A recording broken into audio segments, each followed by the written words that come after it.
Here we are once again with another Chef Knives to Go quick look product review. I'm Steve Gamache, and what we have this time is the Tanaka Yo, our Western handled VG-10, a Nashiji Nakiri 165mm. Looks like I forgot my MMs there, didn't I? So as mentioned, the core steel, this is a 3-layer construction, and the harder core center steel, the cutting steel, is VG-10, full stainless steel. Heat treats around 60, 61 Rockwell on that core steel. The construction is 3 layers, as mentioned, and on either side of that harder core stainless steel, you've got a soft stainless cladding, so it's a fully stainless knife. This cladding has what's known as a Nashiji or pear skin, kind of a mottled finish with a little bit of texture to it. We'll take a close-up look at that in a minute. They all have stickers on the handles.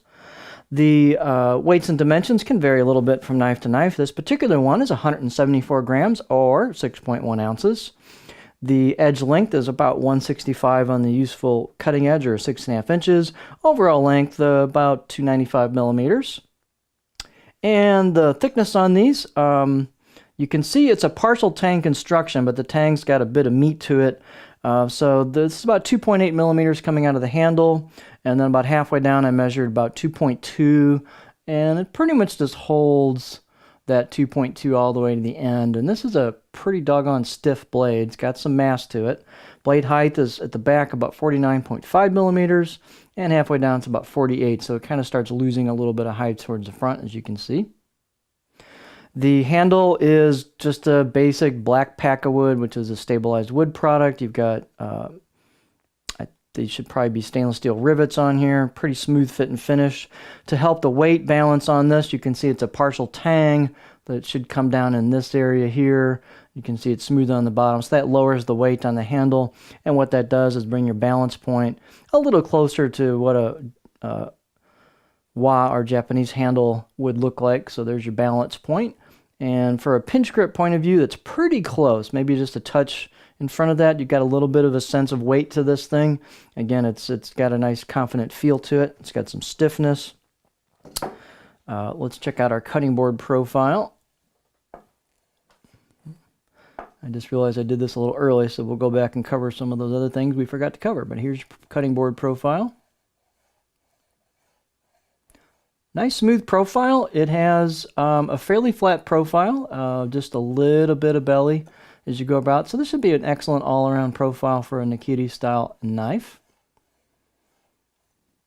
And I guess let's talk about some of the other stuff. So let's get a close-up of it here. This is your beauty shot. So you've got a sandblasted kind of Kasumi finish on the blade road here. You can see the core steel coming out at the edge where that cladding gives way to the core steel. You've got hand-chiseled kanji on it that you can run your finger over those and feel the raised ridges on those.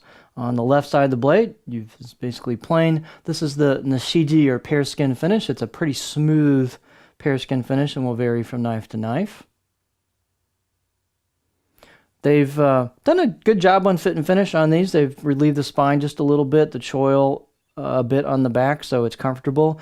The out-of-the-box edge on this, I'd say maybe 5 out of 6, a decent out-of-the-box edge. Nothing super fabulous, but average or a little bit above average. So you could use it right out of the box, although of course it will get sharper.